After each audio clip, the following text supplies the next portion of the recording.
What is the difference between African Americans in the United States and Africans on the continent?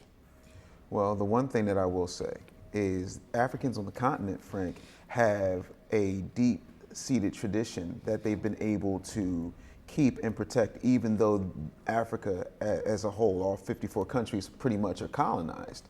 You have traditions and dances and things that are rich in culture that goes back thousands and thousands of years prior to recorded history. That is a huge advantage over what we had to create from scraps and genetic engineering, overbreeding, all the things that happened to foundational Black Americans over the course of 400 years. I think that the problem has always been, just to what you said when you were with me in New York, is that there is a severe disconnect and that we don't really have that bridge, but we have been colonized in different ways. When you look at how families have been impacted with all of the propaganda, the media, firestorm of you need to be independent. You've got, the black wave of feminism, which in and of itself has been proven to be funded by the CIA, which really interesting. You start to see the erosion of the Black family. And what I find very interesting from a historical perspective is J. Edgar Hoover actually said the two biggest threats to America is the rise of a Black Messiah and Black unity. What is more unified than a Black family? So if you disrupt that, then you get all the chaos that has come after that over the past 40, 50 years. Greetings everyone, welcome to Auntie Yami channel. How are you doing? In this video today, I'm going to talk about diaspora wars between Africans, Africa American, and the Caribbeans. What is the main cause of these wars? Wow. Is it stereotype and misrepresentation? Is it identity, superiority, and battles? Or is it social media amplification? Or is it culture, gatekeeping? You name it.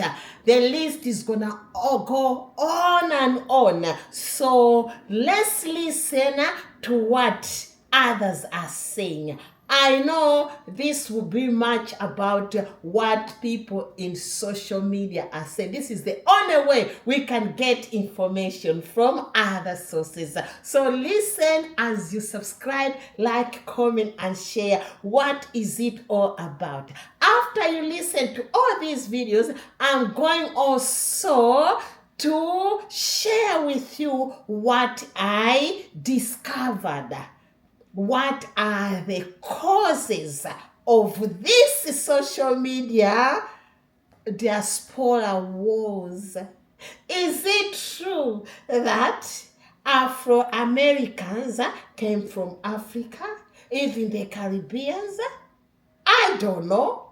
We are going to listen to each and everyone's opinion or even suggestions. So listen carefully. So not too long ago, I believe it was like the beginning of August, I had made a video about the whole Tyler debacle, her low sales in America and how Black Americans weren't supporting her over the colored situation. It was explained like, colored over here is offensive, though it may not be in South Africa. So I made a video about it, and I was basically targeting that, like, Africans have to learn. They need to learn, or they're going to learn how to, respect Black American culture, because what you think is allowed in one country may not be allowed in another country, or what you think is respectful or not a big deal in one country doesn't hold weight in another country. When in Rome, do as the Romans. That's why that saying is there, right? I can't go to Colombia, and if they feel like something is offensive, I just still do it because I feel like I can. I'm entitled to do it, right? And so instead of sticking to the point of what I was making about how Black Americans are disrespected, you know, there had to be a whole bunch of, you know, comments and, you know, under the post that had nothing to do with the video, right? And so fuck it. Let's do the Tupac style. Let's hit them up. And I try so hard not to make it a Black American versus African thing, because I get what colonialism did. I get what imperialists did. I get the divide and conquer. I get all of that. But I try. But some people want to just be fucking, you know, ignorant to it or whatever and don't understand the ways of the races, so they want to get involved in a war that's not even really there. So if you want to, in the words of Loaded Lux, if you want to be a foreigner and an alien that don't want to understand the concepts, fuck it, let's get abducted. Let's run it down. So I'm not going to answer to each comment. And you guys are still commenting. I don't know, it must have like been refreshed and you guys are acting like the video was new, even though it's like 2 months ago. But you know, the comment section is crazy, right? So I'm not going to answer each one individually, because and this is for an example. Some of the comments are, oh, Black Americans have culture, you know, trying to say it all sarcastically and facetiously. These are the same. Now these comments saying, oh, Black people have culture are the same people that when you go to their page, aesthetically, more than half of their videos are influenced by Black American culture. That's the funny part of it, right? That's the most hilarious part of it. Then there's comments like, please, you guys need to be worrying about your master Trump. You know, Black Americans and white Americans almost have two separate Americas here. You know that we didn't vote for Trump. The numbers already told you, especially Black women, you know, 92% of it. So that's just stupid. Y'all just say stupid stuff, right? Never mind the corrupt and criminal presidents that you guys had, or prime ministers that you guys have and still continue to have, all right, that rob their people blind, right? We won't even talk about that, but sir, we'll talk about Trump. Like, I don't know what Trump has anything to do with me, right? Then it'll be like, then these Africans now in my comment section, they'll be like, oh, what, you guys were nothing but slaves. An African comment, we were nothing but slaves. That coming from an African is so rich. How did we become slaves? Because weren't a whole bunch of white settlers colonializing? That word always trips me up, and I'm educated as hell. Hold on. Didn't they come over to Africa and like run rimshot all over your continent? And then sell blacks, kidnap, abduct a continent. You got to remember, Africa is a continent of Africans, Black people, right? Black Americans only comprise 13% of America. We are outnumbered over here. So we already know that the system is going to be against us. We were enslaved because we were outnumbered and didn't know the terrain.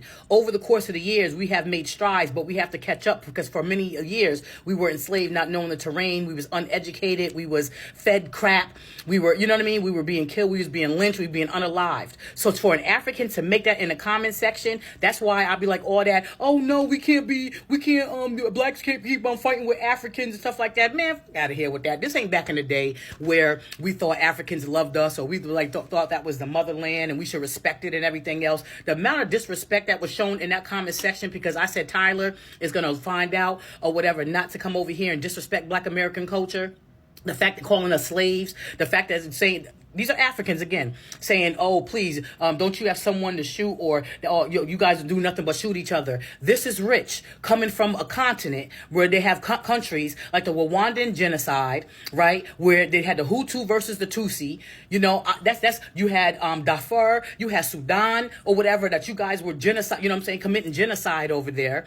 You know, to this day, you have Black Muslims fighting Black Christians. In South Africa, Mandela was locked up for almost 30 years in a Black continent. No one thought about setting him free in a Black continent. You have a country over there called Irania that is saying white Africans only in the continent of Africa, right?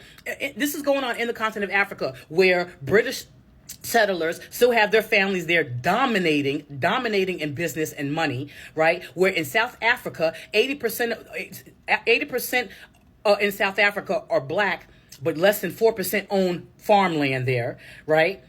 So let's move all over Africa. I can say Angola, Nigeria, and I'm missing one, has high crime rates. You guys allow settlers to steal your gold and your diamond. But shout out to Ibrahim Traore, right? That's running. He's like, yeah, get the hell up out of here. And Mali and all those other countries that are aligning with him. Help me to help me. You help me to help me. So when you make derogatory comments like that or whatever, first of all, if it's derogatory, delete. I ain't even reading all of that. And I can tell if you don't know how to have a discussion without being offensive and without, because I wasn't offensive or rude in my conversation about Tyler. I simply said she gonna understand how to respect Black American culture. And y'all took that as, you know what I'm saying, to be unleashed and to come for Black Americans. And I will never, ever, ever, ever allow that to happen, because I don't know what your little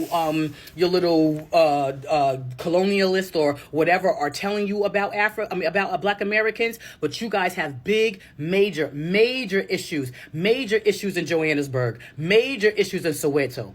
Okay, you have major black on black. Y'all falling for that hype. Black on black crime in all those places. Okay, you're in Inkatha Freedom Party and the African National Congress Party. You guys are beefing with each other. I mean, we can keep on going back and back and back. Africa makes up for 31% of global murders. You guys want to get into a crime war against Black Americans because you guys are falling for the banana and a tailpipe about how we are lower population here, but we do, half of the crime, right? Because it's systemic racism. So we know that Black Americans was massively incarcerated at higher rates because we were going to jail for like 20 years for like a blunt or something like that, for a little bit of weed. What are your excuses? You're a continent of Black people. We are not a continent. North America is not a continent of Black people. Again, the numbers here are, we are 13% of the population here. You guys are the population over there. So then how are you comparing cars to apples? So when you're trying to be all disrespectful, and then it's not just being alienated or pigeonholed to music, right? Do you understand what Black Americans created? I don't think you guys do, because maybe you're not taught that. I understand that. In our schools, we're not taught about South African history, but I make it my business. I make it my duty to understand it, so I know what's offensive and what's not. Back when I was growing up, there was Pan-Africanism. Thank God for the plights of Black Americans who loved and cared about their Black sisters or whatever, and that's what shined a light on what was going on with apartheid in South Africa. That's why, with the help of Black Americans, you guys were able to get freedom and justices. Maybe you should read more, so you don't buy into the whole, we're just this, we're just that. If you ever had a heart transplant, that's us. If you're stopping at a traffic light in Africa, that's Black Americans. We're more. The very apparatus that you write in your comments on, okay, we are behind this cell phone. Okay, if you have lights in your house, the carbon filament. I know you guys got caught up with the Benjamin Franklin and Thomas Edison of it all. Black man. All right, so maybe you guys should do a lot of history instead of thinking that we are just violent and we are just black on black shooting, and maybe not get so emotional just because somebody doesn't like Tyler and we believe that she was being disrespectful. Because what is acceptable in South Africa with blacks it may not be acceptable here. And I would know that and respect that before I went to South Africa. You get what I'm saying? But you guys don't want to do that. So, but before coming in the comments and talking about you guys got this, you guys have this, let's check what's going on over there. Come on, son. Like you literally are in a continent where you own gold and diamonds and you don't have access to it. Do we have to talk about the Congo? Do we have to talk about that? I mean, do we have to talk about what's really going on in Africa? Or can y'all just be like, shut the hell up and keep it to the Tyler situation and that's it? But if you want war, we can take it there too. Either way, you know what I'm saying? I can love y'all or I cannot. So as somebody who is a literal African American, meaning I was born on the continent of Africa and I became a United States citizen throughout my life, or at least moved when I was a kid and was naturalized into an American citizenship, I think I have quite a unique perspective as far as how do Black people outside of America see Black Americans. Now, some people out there have heard this conversation, had time and time again, and you have like one perspective on it, which is everybody else sees Black Americans as lazy, as unproductive, as victim-minded, and as really not doing anything. But I don't think that's actually genuine. I think there are two sides to the story, or two perspectives, and it's possible to hold two perspectives at the same time, right? Though sometimes it may cause a little bit of cognitive dissonance, it is a possibility. So on one side, we have the one I just mentioned, right? Oh, they're lazy. They're not working for anything. They feel like victims. They're entitled. They're, on the food stamps and the EBT and the EDD and the SNOOP, DIGO double G. And then the other side, which is oftentimes not talked about, is actually the admiration because of the aspirational aspects, right? We see the glitz, the glamour, the so-called stars, and we think to ourselves, man, that is incredible. This is what could happen for you as a quote unquote Black American. And that's the opportunity that we see. Now, this has got to be said because we're not here to mince words. We're not here to sugarcoat a damn thing. both of those are valid, and both of those are rooted in a reality. I'm not saying it's the whole picture, because we have plenty of examples that show us the opposite. But the reason why on one side we can, aspire is because they're aspirational figures. They're individuals who have made out of themselves what is almost impossible in most African countries because of how the governments are set up and things of that nature, and the mentalities, of course. But majoritively, it is the perception that many black folks seem to keep themselves perpetually stuck in a country that has afforded every other group of people so many opportunities, including black Americans. There's a confusion as far as why not take advantage of that opportunity. And I think sometimes it is easier to do so, or to have that mentality, when you come from, the outside, or when you're outside looking in. It's like if I've been raised in a cage my entire life, and I was looking outside of that cage and seeing how other people were living outside of the cage. Every single day, the thought in my head would be the things that I would do if I was just no longer in this cage. Oh, how I would seize the opportunities, how I would go out there and make something for myself. And that's the mentality that most black folks from outside of America have when they're looking to make their way in. More specifically, those on the continent in Africa, or those on the islands, Jamaica, Barbados, and things of that nature, right? If I just had an opportunity to go there. It's like, Hispanic folks, or the Mexicans specifically. Africans versus African Americans and Caribbeans. I'm a 47-year-old, about to be 40-year-old black man growing up in Philadelphia. 35 years ago, 40 years ago, when I was a kid growing up here on the East Coast in Philadelphia, there were a lot of Caribbean people here. There was predominantly African Americans, and then you had some Africans, mainly Liberian and people from Ghana. And the division that you have today, that you see today going all across social media and stuff, that didn't exist in Philadelphia. That didn't exist in the black community. Everybody was black for the most part. Yeah, we made fun of Africans at times, and we bust on each other about our different accents and stuff like that. But everybody was black. You didn't really see interracial dating like Africans, Liberians, and Ghanaians with white women or white men. And we all lived in the same community together. We ate at each other's houses. We had babies with each other. Most of the Africans that came here got pretty much integrated into the African American culture, and so did the Jamaicans and the Trinidadians. That's the way it was in like the 70s and the 80s and stuff growing up. It wasn't this division that they have. But with this division, me being on the East Coast, I have a lot of African friends, right? And friends from like the Caribbean. And one of my African friends from the Ivory Coast, we had a discussion, and he told me, he said, brother, you can't be mad at too many of the coons that come here. And I was like, wow. I was like, what do you mean? No, they come here and they try to undermine us African Americans, and they side with white supremacy against us. So what I did was I listened to him, and he listened to me. I listened to his side, he listened to my side, and he broke some stuff down. He said, you got to understand the way colonization worked in West Africa, in the Ivory Coast where he came from. He said when he first came here, he was a Sambo. His idea was getting a good job and getting a white woman, because that's what he was taught damn near all of his life.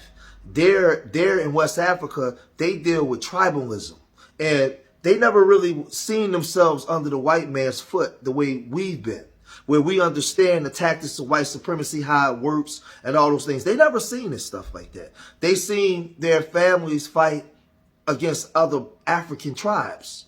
So their fight and their enemies were other black people. They seen white people as their saviors. Now, he wasn't saying whether this was right. He said, but this is just what it was.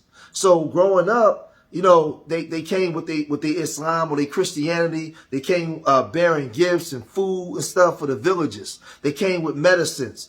And so the people that was trying to kill them, or their enemies, were other Africans, because African is very tribalistic, very tribal.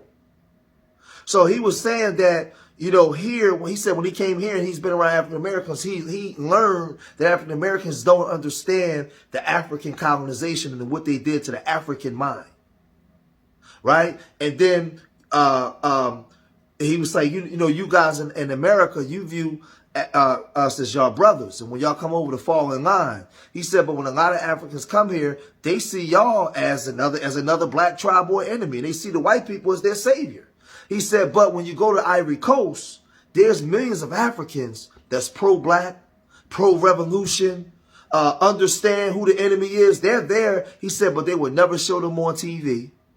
And they do their best to stop African Americans from uniting with those Africans to bring a change, a global change. He said American TV don't show the black rebels or the black revolutionaries that's in Africa. He said because the same ones we have here, they have there, but we won't know it because they only show us the Sambos that come over here that turn against our people. He said, and I told him, I said, well, you know, in America, we call out our traitors. We hold them accountable. And he was like, yeah, you know. And I told him, I ended with this. I told him, I said, see, we've never got a chance to leave the place that was oppressing us and go to a place to get a fresh start, where you guys can leave the governments, those wicked governments, and the wicked colonization mindset, come to a new place where the white supremacist system will use you to replace us because you don't have an axe to grind against the U.S. government because they didn't enslave you. But if we went to where you come from, your government would do the same thing and use us against y'all because we don't have an axe to grind with colonization in the Ivory Coast because they didn't enslave us. So what we have to do is understand how global white supremacy works and reject it all. Because when I was growing up, we wasn't enemies with Africans or Caribbean and vice versa. We wasn't at each other's throat. And I'm not saying that it's right or wrong. I'm just telling you my experience growing up. And I see what go on with these other immigrant groups when they come here down to America. I see what they do. And we call it out. But they don't represent everybody, nor is every so-called African American on board. There's a lot of sellouts and sambos amongst our group too. But that's just my opinion. Leave your comments in the comment section. Let me know what you think. Because my African homie. Oh, and lastly, depending on what African country they come from, I got a homie from Mauritania. Man, his take on white folks and white and pale Arabs, because they still enslaved there. Man, he worse than the African American. He can't stand them. My homie from Zimbabwe. Man, his take on global white supremacy. Vicious. I got a homie from South Africa. So Zimbabwe, South Africa, Ivory Coast, Zimbabwe, South Africa, Mauritania, Ivory Coast. These brothers and sisters I met from there, man, they on it. Man, they don't play, man. Then you got Africans that come from some of those places and they more apt to be loving white folks than their own people. But there's a lot of Africans that's on it, but we're just not exposed to them the way we should be. But I have a chance to be because I talk to a lot of people. So leave your comments in the comment section. Let me know what you think. Peace. You've just heard what each and everyone is saying, describing what is all about according to their understanding. What about me? I try to investigate what is causing this war. Listen and make sure you like and subscribe to this channel. The tension often called diaspora wars are not real wars, but social and cultural conflicts fueled by history, misunderstanding, and competition within communities of African descent. It's not me, it's what they are saying about this war. What are the main causes? Colonialism and slavery trauma. Africans experienced direct colonial rule, while African Americans and Caribbeans were shaped by slavery and forced displacement. Different historical experiences created different identities, values, survival strategies, which can lead to mutual misunderstanding. Identity and superiority complexes. Some Africans view diaspora communities as disconnected from true African culture. That's true, that's reality. Sometimes we tend to judge as Africans. It's like, oh, you don't have any culture. It's only us Africans. We do have culture. That also is a serious issue. What causes this war? This creates a cycle of ridicule and defensiveness. That's reality. Cultural misinterpretation. Language, accent. You are right, because accent, as Africans, we've got our own direct accent. And that accent, sometimes you can suffer segregation among certain groups because they always make fun of you that, oh, I cannot understand your accent. Oh, your accent is so horrible. Your accent is like this. It's true. This can cause division. Food, exactly. Fashion and social behavior are often mocked on social media. That's reality. Stereotypes repress real understanding. Media and social media conflict, that's the major one, because let me tell you, nowadays social media is becoming worse and worse. If you are not careful, oh my God, you are going to have lots and lots of enemies. Don't forget to subscribe, like, comment, and share. Viral videos, podcasts, and posts exaggerate differences for views and crowd. Exactly. This is really happening, especially on YouTube. Oh my God, this is reality. Algorithms reward outrage, deepening divisions. Reality. Economic and migration tension. Competition for jobs. Housing and opportunities in Western countries can create resentment between groups living in close proximity. Lack of shared historical education. That's reality. Most of our youth are lacking education. They don't understand what is it all about and what happened, because it's not taught in details in schools. Are not taught the interconnected history of the transatlantic slave trade and Pan-African unity movements. Why is it so serious? Why is it that it's becoming serious nowadays? Weakens Black global unity. Division reduces political power, economic collaboration, and global influences. Benefit system of oppression. Racism and colonial legacies thrive when Black communities are divided. That's reality. The more we are divided as Black communities, the more the others, they love it, they enjoy it, because at the end of the day, both of us, it seems as if we don't know, we don't understand that the more we are dividing, the more we are creating all these wars. It means those colonial powers are so happy, because this is what they did. They divided us, and they are enjoying to our music. They are dancing, enjoying.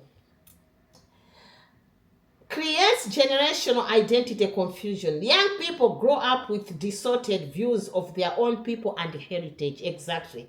Encourages self-hate and polarized racism. Mockery and rejection of one another damages collective self-worth. That's true. It blocks progress and cooperation. Instead of building networks, businesses, and cultural bridges, energy is wasted on arguments. The reality. Africans, African Americans, and Caribbeans are historically connected. The conflicts are largely rooted in colonial engineering and trauma, not genuine incompatibility. What is the way forward? Promote Pan-African education, especially in schools. Encourage cross-cultural dialogue. Write shared history and achievements. Support cultural exchange rather than competition. Reject social media narratives that profit from division. Let's summarize. Diaspora was serious because they fracture a people who share common roots and struggles. Healing requirements intentional unification, education, and respect. That is well explained. Do we need to continue? But I really like the point of educating our youth in schools, so that when they are growing up, they need to know about history. They need to know more about transatlantic slave trade. What was the negative impact? Why is it that this is happening now? Why is it that we are different? That will help a lot. And even the Pan-African meetings or awareness, that will really help to continue to understand and know that we are all from the same ancestors. Don't forget to subscribe, like, comment, and share. Watch this video from the beginning until the end. What do you think about all this? Do you believe what everyone is saying? Drop a comment and let me know what you think. Do you believe that we all came from the same ancestors, but because they were divided by the colonial powers, also the slavery time? Do you believe that? Let me know, drop a comment so that we can also educate each other. Thank you. God bless you abundantly as you subscribe, like, comment, and share. Thank you very much to all my subscribers, both returning and new subscribers, for your love and support. Thank you. God bless you abundantly. Ciao. Bye.